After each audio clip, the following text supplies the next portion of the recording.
මම ගිහිල්ලා මේ රුපියල් 10000න් ගැහුවොත් එහෙම මේ ඩොමෙස්ටික් කැසිනෝ එක.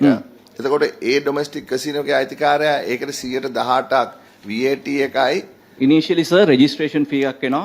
බිලියන් ගාණක් තියෙනවා රෙජිස්ට්‍රේෂන්. 1 billion. ඊට අමතරව ඊට පස්සේ සමාගම annually 500 million ගෙවන්න ඕනේ. ඒවත් ගෙවන්න ඕනේ. බිලියන් ගාණක් රෙජිස්ට්‍රේෂන් ඊට පස්සේ ඊට පස්සේ cross collection ටි. ඊට පස්සේ මම ඇවිදගෙන යනකොට ඩොලර් 100ක්. ඊට පස්සේ ඊට අමතරව 118ක් ගවන්න. cross collection. ඊට අමතරව ආදායම් බදු එනවා. ආදායම් බදු 40ක් ගෙවන්නත් ඕන. ඔව් 40 නේ 45. 44%. ඔව්. එතකොට දැන් මේ පුද්ගලයා 7.5ක්වත් ගෙවන්නේ නැහැ නේ ටැක්ස්. නෑ. එතකොට දැන් එදා කතා කරපු විදිහට 160ක් විතර වෙන්නේ මේ ආකාරයෙන්නේ. වෙන්න පුළුවන්. ඒ වොලියුම් එක අපිට කැල්කියුලේට් කරගන්න බැහැ සර්. මොකද බැංකින් සිස්ටම් එක කරහා නොවෙන නිසා අපිට වොලියුම් එක මේ ක්වොන්ටිෆයි කරගන්න බැහැ අපිට. හරි. එතකොට ලොකු ටැක්ස් ලොස් එකක් තියෙනවානේ. ඔව්. DST ලොකු ටැක්ස් ලොස් එකක් තියෙනවානේ. අපි ටැක්ස් ලොස් එක කොච්චරද කියලා දන්නෙත් නැහැ.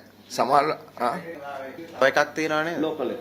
ඔව් ඒකත් කියන්නකෝ. දැන් ඔය කිව්ව එක ජාතිය කට්ටියන්නේ. ඒ කියන්නේ පොඩි පොඩි ඒජන්ට්ස්ලා හරහා කරන එක. ලෝකල් එක කියන්නකෝ. ඒක කොහොමද? ලෝකල් එකේ අපේ ළඟට ඇවිල්ලා තියෙන්නේ බෙටිං. අර අපි කිව්වොත් මේ කියන්නේ ගේමින් නෙවෙයි, කැසිනෝ විදියට නෙවෙයි, බෙටිං විදියට තමයි අර 37 දෙනා රෙජිස්ටර් වෙලා ඉන්නේ. එතකොට ගේමින් වෙන්නේ නැද්ද? ගේමින් වෙන බව අපි දැන් පරීක්ෂා කරගෙන යනවා. මොකද සමහර අය මේ ටෙලිෆෝන් එක අරන් පරීක්ෂා කරන්න දැන්. ඔව් මම බලලා තියෙනවා. නමුත් අපිට ඒක අපි අතිරේක තක්සේරුවක් නිකුත් කරන්න ඕනේ එහෙනම්. එතකොට ඒකට අපිට තොරතුරු කරගෙන යනවා සර් ඒක.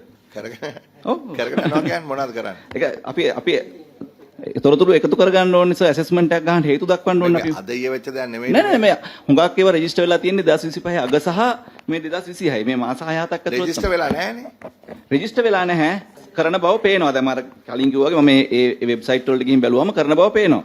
දැන් ඉන්ලන්ඩ් රෙවෙනියු එක හැබැයි එතනදී ඕකේ.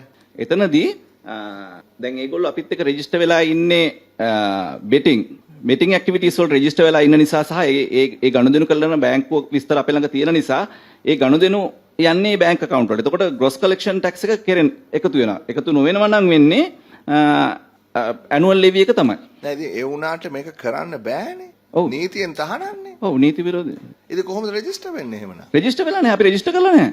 බෙටිං අපි මම බෙටිං නෙවෙයි මම මේ කියන්නේ මේ තියෙන බකරට් කියන්නේ බෙටිංද?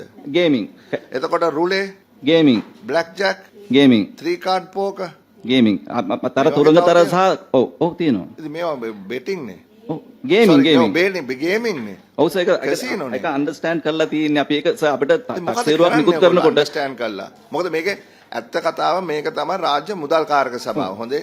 අපි මේ කැසිනෝ කට්ටියත් එක්ක අවුලකුත් නැහැ. කැසිනෝ ගැහුවත් අපිට ප්‍රශ්නයක් නැහැ. නොගැහුවත් ප්‍රශ්නයක් නැහැ. ඒක නෙමෙයි මෙතන තියෙන්නේ.